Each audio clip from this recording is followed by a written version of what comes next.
Hello, hello. My live video is starting. Let me just double check. Good morning. Good morning. It says I'm live. Let me just check. Am I live? Yes, I can see I'm live. Let me just turn the sound down. Good morning, everyone. How are you on this chilly morning? I don't know what the temperature is, but I'm pretty sure it's cold out there. But it's not raining and I can see a bit of blue sky. So I hope you are all staying warm and I'd love to know what you guys get up to in the mornings. Are you sitting in bed with a cup of tea? Have you been meditating? Are you rushing around? Getting kids' lunches together or your own lunches? Are you making breakfast? Are you having a nice hot drink? I am drinking my bone broth because I just find that it's it's warm, it's nourishing, it tastes good. It's not your Maggie's like chicken stock or beef stock or anything like that. It is actually bone broth. You can buy it in you can buy it from the supermarket. It does have beautiful flavorings in it. I think this has got garlic and turmeric and ginger. So it just tastes very savory. It's like a cup of soup. It's like a cup of clear soup. But I had one of the women in our group, Joylene, was saying, collagen's really important to her. She's really looking at ways to boost her collagen because that's what keeps us all plump. So what I suggested is have some bone broth. Bone broth, vitamin C and zinc, these are things that can help to boost your collagen. So if you are there, hello, good morning, Chris. I can see you there. And Colleen, how are you? Chris says 7 degrees. Oh, just did my red light therapy. That would be warm. And meditation. Time now for green tea and watermelon to eat. Wow, watermelon, Chris. Green tea, yes. Watermelon. What is it that's in watermelon? Is it zinc or is it vitamin C? What's in watermelon that's enticing you to have watermelon in the morning? I'm not so good with cold things. Like I don't like cold water. I don't like cold apples. I prefer everything room temperature. So I'm wondering what watermelon's like. It would be cold. I don't like putting my bare feet in cold sand, going for a walk in the mornings. I'm just not a cold person. I do not like the cold. However, and Colleen says, it's cold here. I'm going up to the Gold Coast again for the month of July, and my son tells me it's cold up there. So, but it's nice during the day. But I do remember when I was working there years ago, when I had my personal training business, we used to get up, I used to be up at 4 in the morning. I can't remember why it was up so early. I think because I had a 5 a.m. class or something. And in the mornings in winter, would you believe I used to run a stretch class? So it was a mix between yoga and Pilates. And we would do it outside on the grass. And the grass, it was so cold, there were icicles on the grass. And I used to put around little candles. We used to do it by candlelight because it was really dark. And I would put little candles around the yoga mats. And of course, all the ice would start melting. And we would lay there in is it Vipassana? No, oh God, I can't think what the name of it. Anyway, at the end of the class, we would lay there and, do sort of a meditation. And it was freezing. We had all our rugs and our beanies, but we'd done this beautiful stretch. The candles were burning. The ambiance was lovely. So, they were the days that we would get outside and do yoga. And I think it was in the minus degrees. It must have been in the minus for ice to be on the grass. So I don't know if you can relate to that, Colleen, where you are. But then, of course, it would warm up and it would be lovely. But yes, we had so much fun in those days. But yeah, yeah. So that's just a bit of my past there. All right, so I hope you caught up with last week's video with the amazing Sally Tuvey about movement. Because that was super, super interesting. Movement and self-care, and how important it is for us to be able to master the very simple things around balance, physical balance, life balance, of course, but physical balance is so super important because it gives you independence. Particularly as we're getting older. If you've got grandkids, they're young and running around, you might not want to be running around with them, but you might just want to keep up with their energy levels, and simple things like getting up and down off the floor. That is a measure of your health. Standing, having balance, being able to balance on one leg, no support, and to increase the difficulty, eyes closed, that really just changes everything. But we just need to have that balance so that we can have strength and independence. One of my things is around independence, is just to be able to get up and down off the toilet on my own. I just do not want to have to rely on someone to do that for me, help me, or struggle with the things on the side, the rails. For me, I just want to have that level of independence. And so being able to have a sense of balance and strength in your legs, functional movement, it's just simple getting up and down off the floor. Chris says, watermelon has vitamin A, C, and B6, potassium, magnesium, phosphorus. Thank you. Thank you, Chris. That's lovely. And all of those are amazing, especially it's got vitamin C. Vitamin C is good for collagen. So we want that. B6, that's helps with energy. And I can't remember what vitamin A is for. Magnesium is amazing. So anything, food is medicine, guys. Food is medicine. So the more natural foods that you can stick to, if you can get to organic stores and have that high quality food, because it's grown in high quality soil, which gives a higher quality product, then you're doing yourself a favor. I know my mum grows nearly all her own vegetables. She hardly buys anything, and from a fresh foods perspective, and she's always super healthy. She's in her 80s. She's a powerhouse. So food is medicine. The fresher, the better, the high quality. All right, so what are we talking about this week? And how's everyone's week been, by the way? How is everyone coping with the cold? What are you all doing to stay warm? Are you rugged up by the heater? Are you getting out for a walk and warming up your body from the inside out? I know I've been laying low because I haven't been well, but I'm on the other side of that now. And I went for a walk the other day, and oh my goodness, it was exhilarating but exhausting. And I just really need to build my strength back up.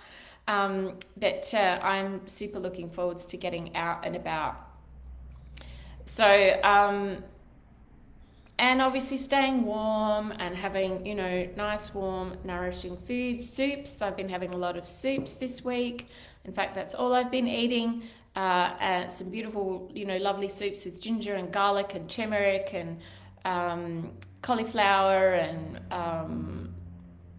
beautiful chickpeas, just yummy, yummy soups because they're nourishing, they're energizing, easy to digest, just quick, easy meals when, you don't really have energy to do other things, to make big meals. So, that they have been ideal for me. Um, and so this week we are talking about emotions, emotional resilience, and our emotional body, which, emotions play a massive part in our healing journey. And, this is where my specialty lies. This is what I do when I'm working with women, is really helping them to release old negative emotions, because that's a part of us that can hold us back in so many ways. When it comes to weight and its loss, it's not always about the food. It's about how our emotions are affecting how our body is processing food. Colleen says, I made a big pot of soup and have used the aircon. Yeah, to keep warm. Yes. I've got a lovely gas fire heater here, and it's, one of those fake flame things, but it's so nice to just stand in front of. Chris says, vitamin A, eye health, immune system. Yay, thank you. You're a powerhouse of knowledge. Normal growth and development, skin health, bone health, antioxidant properties, everything. Yay, thank you. I love that, Chris. Thank you. Yes, Chris. I thought I got Chris and Colleen mixed up. So our emotions, so many of us, and it's, as I've said in the past, it's very normal and natural to eat to self-soothe, because if we didn't like food, then where would we be as a human, as a human race? We need to eat. We also need to feel better. And it really depends a lot on how you've been conditioned right from childhood, what has happened, in your life, and how you see and deal with food. What were the mitigating factors around you in terms of how you were brought up, your caregivers, what was your child mind thinking or experiencing, and making connections that don't always make sense.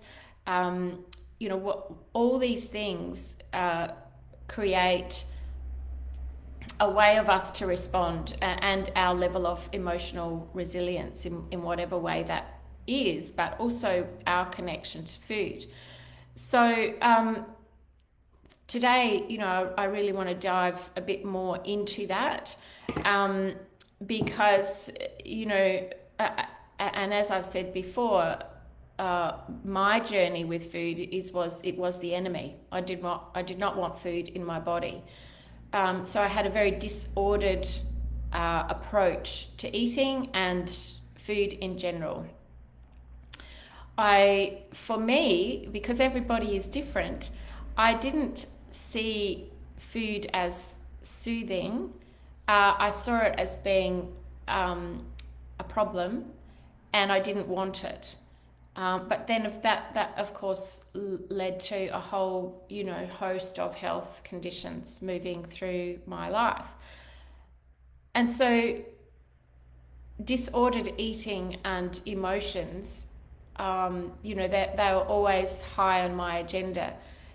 And the women that I work with also have disordered eating and eat to self-soothe.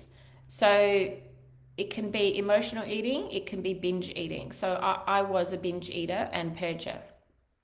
And that was a lot because of the way I connected food and emotions and body, my relationship with food, my relationship with myself. And all developed because of my environment, my caregivers, their thoughts and what they around food. It's not the same for everyone.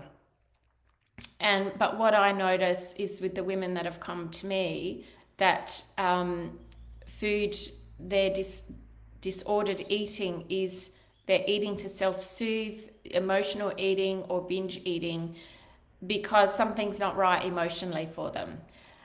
Or they've been taught by their caregivers, here, have this, have that, you'll feel better, which is very natural. We are designed to eat to feel better, As children, babies, we're given if we're crying, we're given the breast or the bottle, and within nanoseconds, babies stop crying because they're getting food, but they're also getting love, they're also getting affection, they're also getting warmth, they're getting so much more than just the food.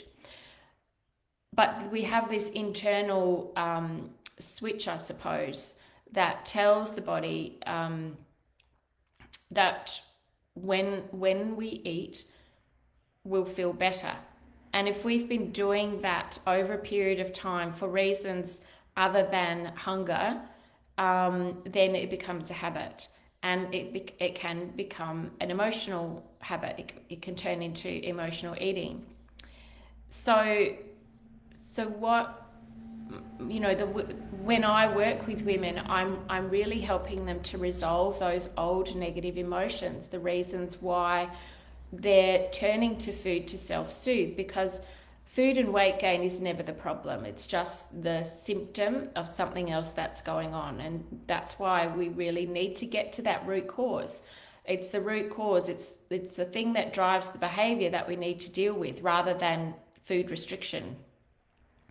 And so, there are so many threads, so many places you can go with that. And each and every one is different. But life happens to us, and we need to develop some type of, and you probably would have heard of this, emotional resilience. But just backtracking a bit, I just want to say that the human body is so amazing. It wants us to feel good. It wants us to feel, to survive. And food makes us feel better. It actually also creates a relaxation response, even if it's only for a few seconds. But this is part of the body's survival mechanism. In my mind, there are only really two ways that the body has its own inbuilt internal survival system to reduce stress, and activate the parasympathetic nervous system. The first one, the major one, is breathing, because as soon as you breathe, you start like deep breathing, deep belly breathing, and there's so much around breath work that you are beginning to activate your parasympathetic nervous system, which is the antidote to stress. It's the opposite to sympathetic nervous system. SNS is stress response. Parasympathetic, PNS, is relaxation. So it's the relaxation response that helps our body to survive, and it reduces cortisol. It reduces the chemistry in our body that, when elevated, puts us into survival mode. And when we are in survival mode, your body wants to hold on to weight. It wants to store fat. It does not want to build muscle. It's purely in survival mode. So this is where we have to have these inbuilt switches to help us, to put us into a more relaxed state for survival. And these are all very primitive reactions. We don't see these happening. We don't often, we don't. They're part of the autonomic nervous system. We don't have control over them. They just happen. So this is why people feel, people will find it very difficult to manage emotional eating, because they're just not sure what, it just happens, and they're not aware. And a lot of the work that I do is about awareness around how to manage your emotions. What is the root cause? You can manage them till the cows come home, but we need to get to the root cause of why that emotion is there, so it just doesn't keep popping up and causing havoc in your life. So, there's measures of emotional resilience that we can put into place. The work that I do is around timeline therapy, letting go of the big emotions, anger, sadness, fear, hurt, and guilt. And once we let go of these old ones, doesn't mean that we, can't feel these emotions moving forwards. But once we get rid of the old ones, then the triggers aren't there. We don't need to, the things that our subconscious mind is holding. It doesn't need to hold that anymore. It doesn't need to send off signals to go, right, you need to feel better, so you better go and get something to eat, because we're not triggered by these old emotions anymore. It makes a world of difference. So let's talk a little bit about emotional resilience. And if you're listening, I'd love to know what your take on emotional resilience is. What is it that you feel for you? What have you done in the past to manage your emotional resilience? Or do you feel that, it's lacking? Is that something that you've learned to manage? I'd love to know where your thoughts are around emotional resilience. Well, I drink my nice warm bone broth. Yum. Mm-hmm. So some people may feel that emotional resilience is about being positive all the time. No, it's not. There's things like positive psychology out there, which, we need to be mindful of where our thoughts are. However, we can't be positive all the time. It's just not normal. And we can't avoid the hard feelings, because if we start to avoid them and pretend that we're okay, we're just pushing them down. And an emotion is energy in motion. Emotion is energy in motion. It must move through us. We can't push it down. And, there's so many women and men that I meet that have learned to push it down. Don't show your emotions. Don't be vulnerable. As soon as something comes up, they go, no, got to be strong. And, that there's a lot of conditioning around that, from parents, caregivers, grandparents, etc., because that's the way that they were brought up. But we need to move through these emotions. It's energy in motion. We need to feel it. We need to address it. We need to move through it. Colleen says, I've always turned to food, which was what I was taught as a child. Something bad happens, have a sweet. Yes, and they become lifelong habits. And because we don't know any other way. That was the coping mechanism that we were taught. And it follows us right through life. We teach our children the same thing. And, it will continue unless at some point someone says, wait a minute, no, that's not it. And unless you're aware of it, it's no one's fault. It's just how it is and was. It's the awareness that helps us to begin to make the changes. And, the ability to feel what you're feeling can be scary. However, it's a practice. And, seeking some therapy around it is always going to be helpful in some way, shape or form, depending on the type of therapy and what suits and works for you. However, we need to have this level of resilience, or this level of the ability to feel. And it's like strengthening a muscle. The more we practice sitting with discomfort, naming what's really happening, and looking for or reaching for healthy support, the more resilient we become. It's like meditating. The more you practice, the better you get at it. You're never going to be perfect. No one's ever perfect as a meditator unless they're one of the, high-level monks in wherever they are. But it's a practice, and we need to practice doing things differently. Otherwise, we fall into the same old habits. And when it comes to weight and our journey around fat loss, weight loss, our emotions aren't separate, they're fully connected. So when we suppress our emotions, like I was saying before, all our big emotions, anger, sadness, fear, hurt, and guilt, your body stores that energy. It creates a chemical reaction. It weighs heavily within our body at a cellular level. It creates stress. Stress creates chemistry, which tells the body to hold on to weight, store fat, not build muscle. It's a survival response.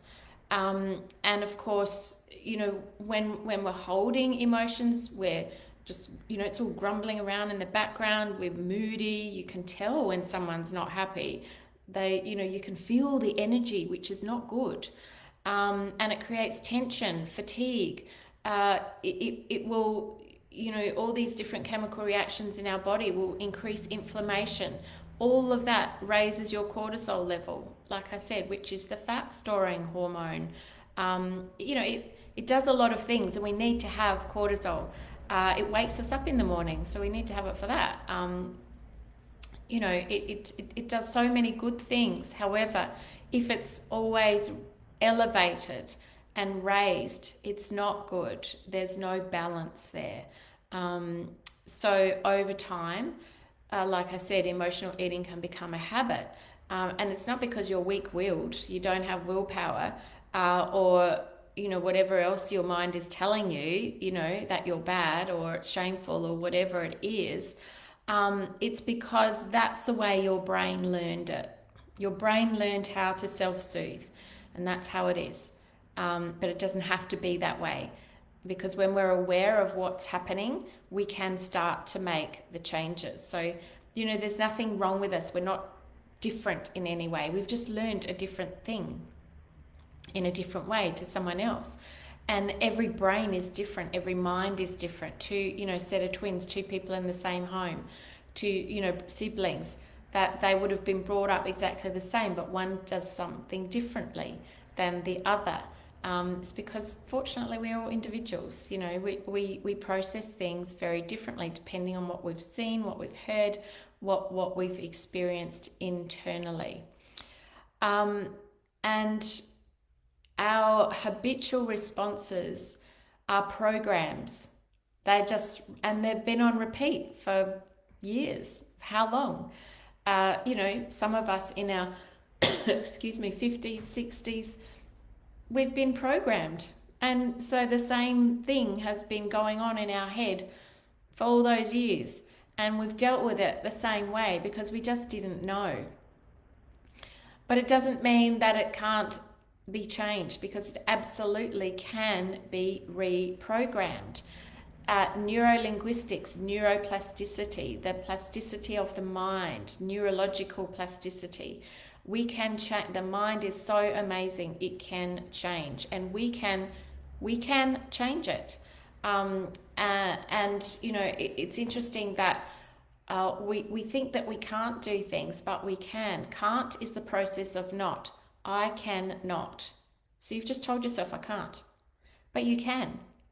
And it's about looking at things differently, reframing, pre-framing, asking a different question, opening your mind up to new ways of thinking. And it is, a journey of discovery. It is about self-learning.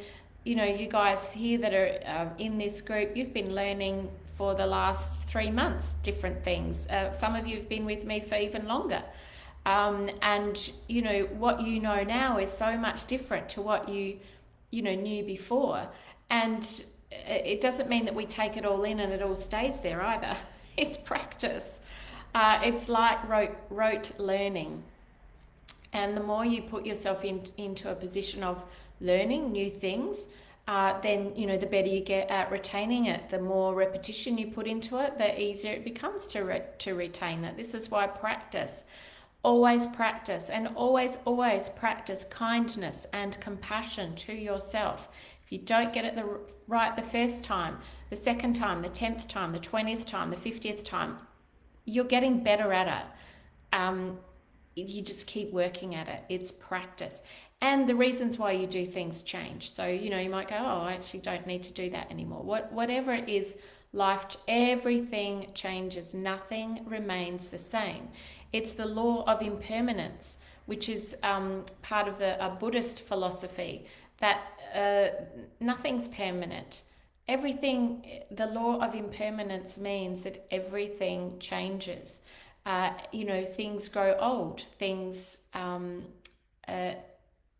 the walls will crumble, plants will, grow and eventually die. We do. We're created, we're born, we grow, we die. No one moment is the same as the next moment. Every breath we take, the breath that we take now is different from the breath that we took a moment ago. So everything changes. And when we take that thought process of, I can change things, I can, put the word I can, and then ask yourself, well, how is it that you can? And seek, learn. These are the ways that are going to help us to put us more. There's the principle of cause and effect, which is a neuro-linguistic principle that I use with my clients. We can be very much at the effect of life and say, oh my goodness, I'm doing this now because of the way I was brought up and the things that have happened in my life, and I've had lots of this and that, lots of trauma and grief, and here I am today, and I'm here, and this is what I've been doing, and this is what I keep doing in however it is that you cope with whatever has happened in your life. And we can be very much at the effect of life and continue to give reasons why we are doing what we're doing that is not helpful. They're all very valid reasons. No reason is not valid. However, if they're not getting you where you want to be, then you are stuck. You're at the effect of all the things that have happened in the past. And it will continue that way until you move into a different space of thought. If you move into being at cause to create change, at cause to go, okay, yes, I'm here in this space because of all the things that have happened in my life. I've learned a lot, and I take full responsibility and accountability for where I am now. And how is it that I can create the changes that are going to get me to where I want to go? And so all of a sudden you're opening up your mind. You're not putting yourself in that I can't because and giving you all the reasons. You're opening up that mind, the box, rather than being stuck in the box of at effect, and asking yourself different questions. The answers might not come straight away. They'll come eventually, but whatever you're doing now has led you from something else to this, which will lead you to something else, and it will just continue when we ask a different set of questions. How is it that I can do the things that I need to do to help me, to get me to where I want to be? So I'd like to know, how does that land with you guys? What are your thoughts around that? And if you're there, say hi. I can see there's a couple of people there. But what are your thoughts about, living at cause or effect? Have you seen it in yourself? Have you seen it in others? Is it something that,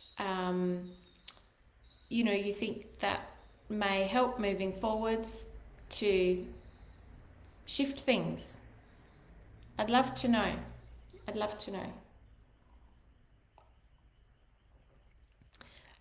Because this is a concept that is a little bit different for people, but it really is the basis of how I work with people, and I'm asking them continually. Colleen says, this resonates so much with me. Yeah, thank you. It's something that I'm asking people constantly. How is it that you can? When I'm hearing a pattern of language, oh no, I can't do that. Oh, it's always been like that. Well, that's how I grew up. I'm not discounting all those things. What I'm saying is, okay, yes. And how is it that you can now move forwards? Colleen says, I'm so different since my husband got sick and died. I react totally differently now. And Colleen, is that differently in the positive or differently in the negative? Um, you know, is there, have you been able to shift into a better space since then?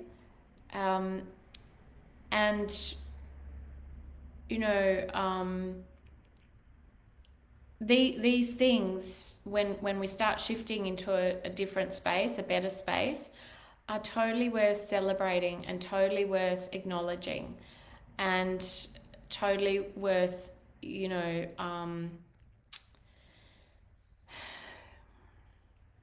giving yourself that fortitude, that gratitude for learning something, letting go of something that's not helping, and moving forwards. And part of moving forwards is connecting. Now, you could be connecting with yourself rather than being disconnected, disembodied.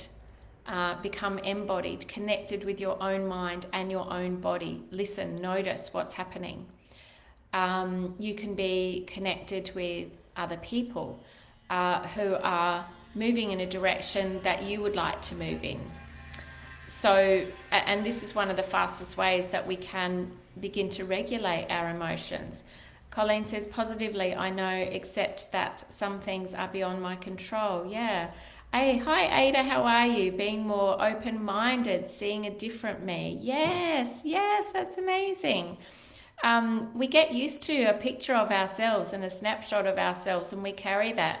When we look a little bit deeper, there's probably things that we've missed that we can highlight, you know, different aspects of ourselves. And rather than focusing on a certain part of you that may have represented a certain way of life or thinking, or, you know, it's shifting that focus to the one that you want. Where do you want to be? How do you want to be? And fostering that, putting more attention there. What's that saying? Where attention goes, energy flows, I think, or some variation of that. But what we focus on, we will bring more of. It will become more apparent. And so we just really need to be careful about what are we focusing on. Are we focusing on all the things that aren't going right for us? Or are we accepting that some of those things, yes, they're not going right. So how is it that I can create something that is going to be helpful for me? Shift the focus into how is it that I can move up forwards, acknowledge those things. We don't want to push them down, but we want to go, you know, well, okay, yep. Now, how is it that I can move from that space if this other space isn't helpful? And connecting with ourselves, connecting with others, because there's another saying, I don't know why these sayings are coming. A problem shared is a problem something or other, lessened. So you know, if it's going round and round in our head and we're not sharing, it's going to be like the hurricane and drag in all the things that are going to support the problem. But when we get someone else's perspective, someone else's point of view, we start looking at things, reading differently into things, we get a different perspective. So, hey Sam, how are you? Thanks so much for joining. So looking at things differently, but connecting with yourself, connecting with others. Because when we're connecting, when we're in a better headspace, and particularly when we're connecting with other humans, other people, loved ones, we can feel safer, we can feel more supported. We can get out of survival mode, which can be catastrophic mode, and it will catastrophize all the things, and we focus on all the bad stuff, and that is just putting us into more stress. But if we can put ourselves into a place where we feel seen, we feel heard, we just want to, you know, offload and feel supported, someone's listening, someone understands, we start to produce a different set of hormones, not the heavy ones, not the survival ones. The cortisone, we can produce hormones called oxytocin, and that's a bonding hormone. And this helps to regulate our nervous system. it starts to settle down. You may have heard of people or yourself where your adrenals are very fatigued. That they've just been trying to pump out so much cortisol. They're highly stressed, and it's creating a level of dis-ease, tiredness, constantly exhausted. Your adrenal system needs a measure of regulation, and that's where, when we're working with the vagus nerve, that it will feed into the adrenal system and it will help to bring our stress levels down. And I suppose this is part of the reason why community and connection is so important. These groups, being in groups, when you see people coming onto these groups and talking about their life and hearing me talking about different topics, we start to build a level of connection, and we can see our life in a different way because we've seen it, perhaps a measure of it, through someone else's words or someone else's life, or we've gone, oh yeah, I feel like that too, I'm not alone. And that's part of connection, and it's part of offloading that it's not all here, it's not all in our body. We can take a breath, we can go, oh, there are others, and we can start to look at new ways of supporting and being an inspiration too to others. Vulnerability can be inspiring, seeing other people be vulnerable, but at the same time looking at ways to support themselves, but just going, hey, here I am. This is me, and I'm struggling right now, and this is what I'm doing to support myself. So we need to be seen, we need to be heard, but we also need to be looking at, well, how is it that we can support ourselves moving forwards? Or it could be that someone has another idea or has dealt with something in a way that is helpful for you. So any community group, close friend, someone to talk to, rather than just have it all go round and round in your head, is going to be hugely beneficial, because it just helps to walk together. So we never really have to figure stuff out on our own, and there's always someone that has been through a measure of what you've been through, and they've survived, and things have changed. And there has been a level of positivity that has come at some stage in their life. We're never always walking through a dark tunnel.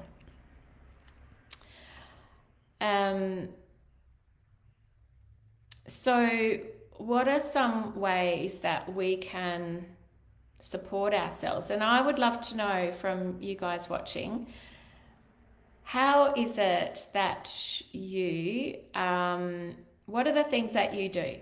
If you're in a downer, things aren't going well, or, you're just feeling really crappy, what is it that you do that you've found is really helpful? I know I like to talk. I'm a bit of a crier, so I can very easily dissolve into tears, happy tears, or sad tears, and just even talking about it, I'm getting teary. I'm really emotional, but I'm okay with that. It's annoying sometimes when you want to say something and it all clogs up. However, I move through it.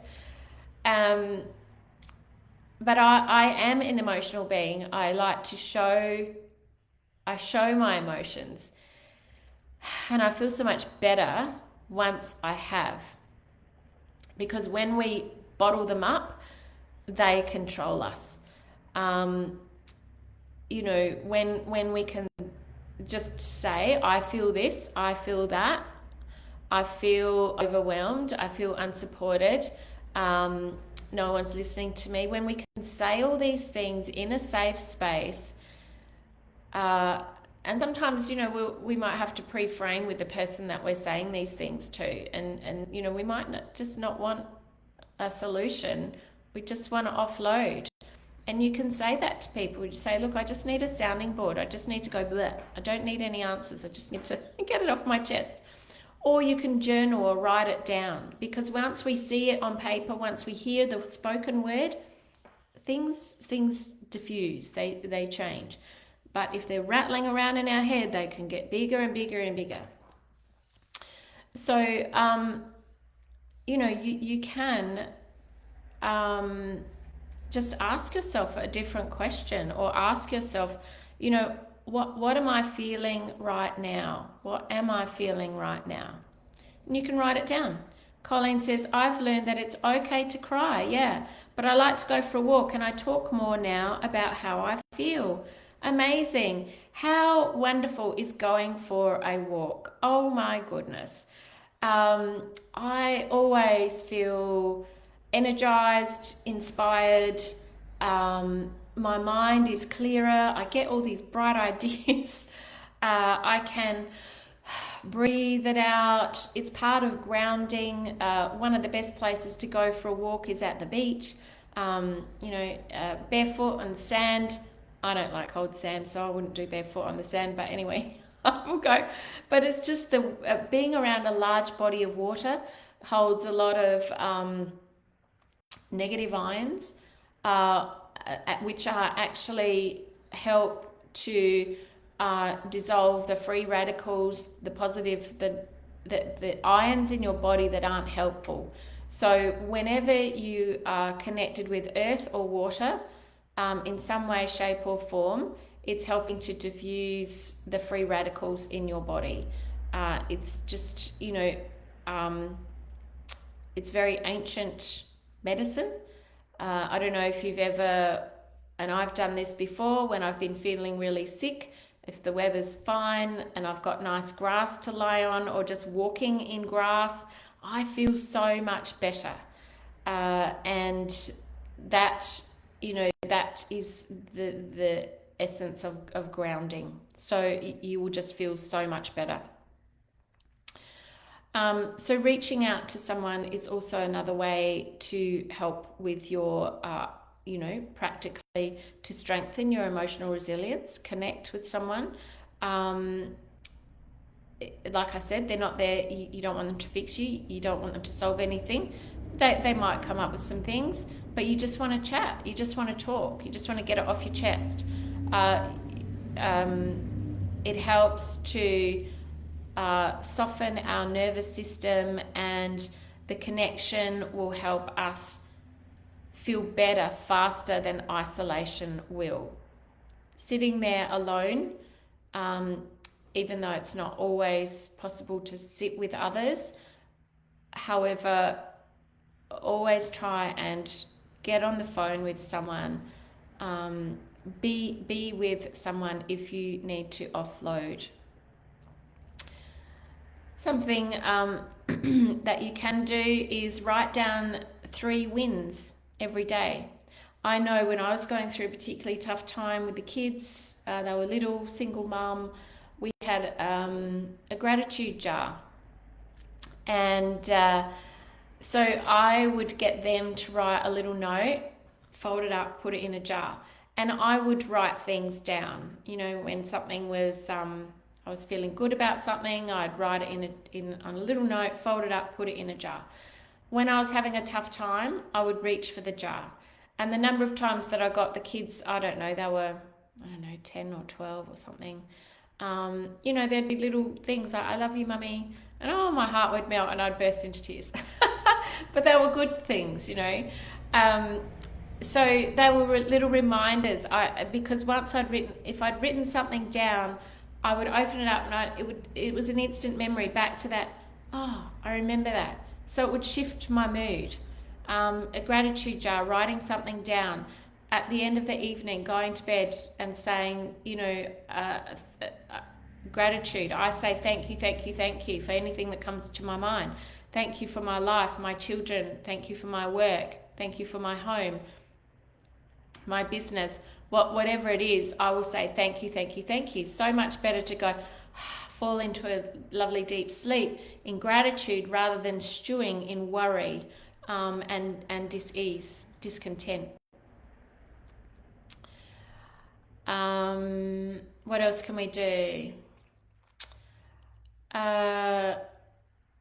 yeah, always celebrate your wins. Always celebrate your wins, because it rewires your brain to notice the progress, not just the problems. So that's super important. Oops, I think I froze there for a bit. So I hope you found that helpful. Um, because when we start looking at our emotions, knowing that we don't have to be stuck in an emotion, it can move, but we have to take control of that. And if you don't know how, you can always reach out to someone. um, this is where managing your thoughts, being the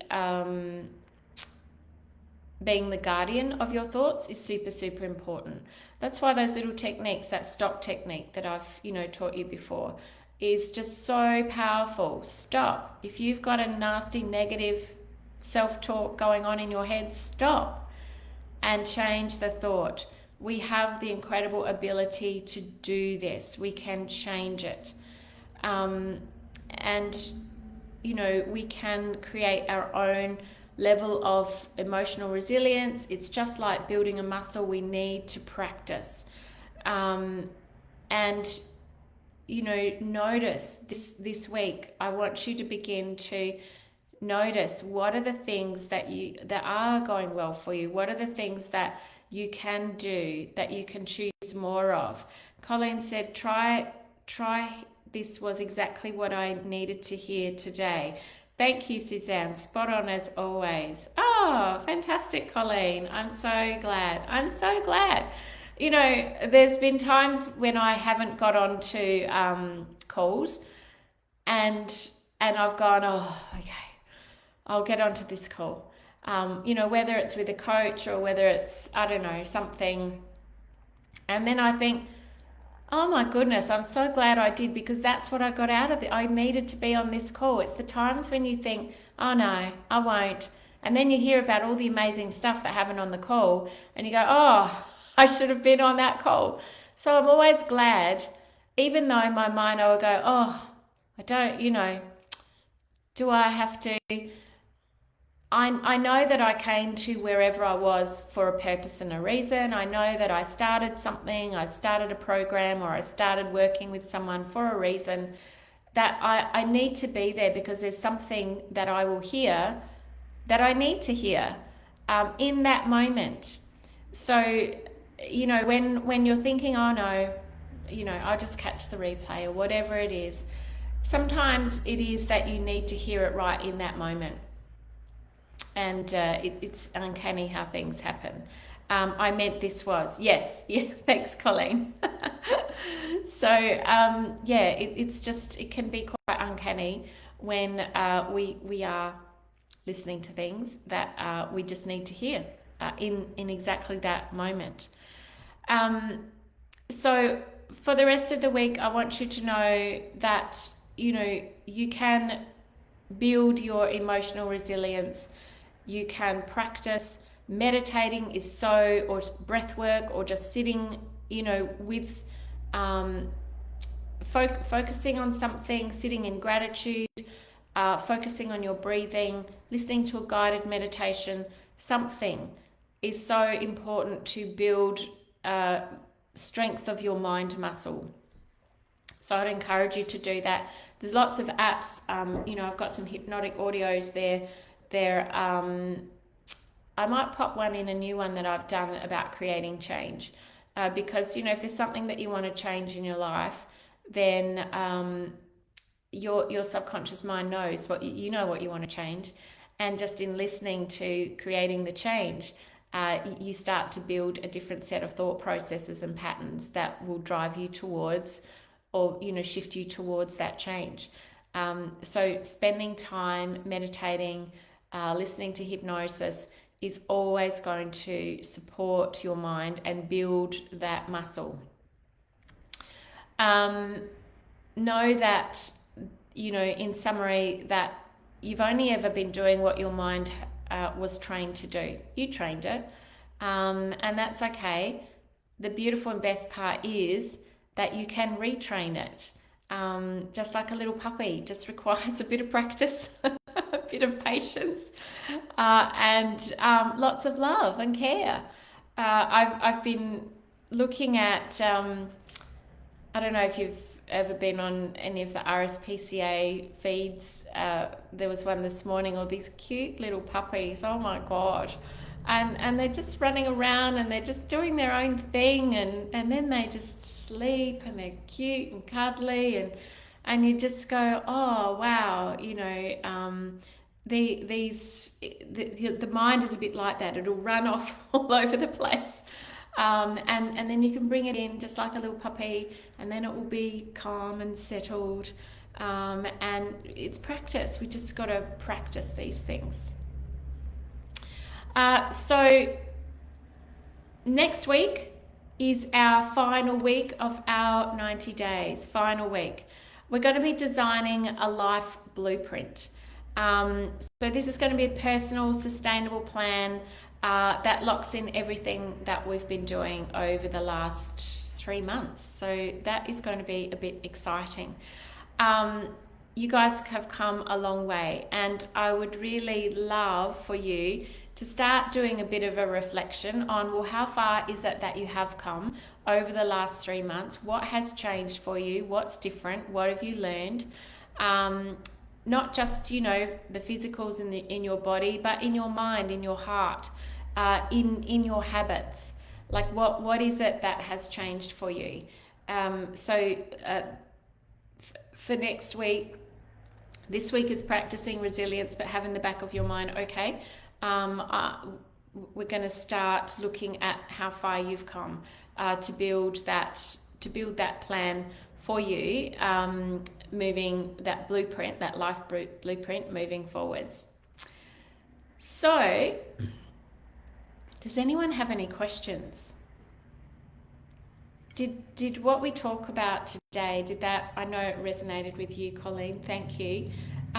Did that help? Did you get, something from this perhaps that you haven't seen or heard before or experienced before?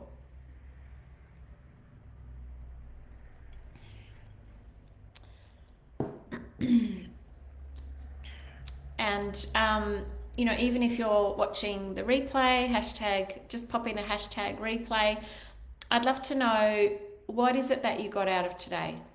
What was your biggest takeaway? It's a question that I ask all of my clients, after each session. What was your biggest takeaway? Because that's the thing that's going to stick with you. We so much information comes in, we don't take it all on board. We take on what we need. And so it's important to know, you take on what you need, and what was the biggest takeaway, because that's what you needed. And looking at focusing on those things to support you moving forwards. And it could be just, it's time for a reflection. It's time for mapping out, well, where is it that you want to go? What is it that you want to do? And I'll help you with a guide next week, and I hope you can join me. Yes, I'm still here in Adelaide. It's in July that I'm going to the Gold Coast for a month. And, I have some updates around what's happening with this program. So being the end of the final phase 3. So remember, you can always catch up on all of the videos that we've done. They're all in the guides section. Chris says, thanks, always good to be reminded, practice kindness and compassion to yourself. Yes, kindness and compassion. We're very, very good at doing this, supporting others and showing it to others, but we really need to bring it back right here to yourself in any form of self-care, kind thoughts, kind words, kind heart. Always bring it all together and, focus on you. All right. So I might just wrap it up there, everyone. Thank you so much for your time and energy today, your input. I'm so super grateful that you are here, that you jump on in this early morning, and I look forward to hearing from you. Please reach out if you need any other support, any help. But I look forward to seeing you next week. And in the meantime, you all have an amazing week, everyone. Okay, bye bye.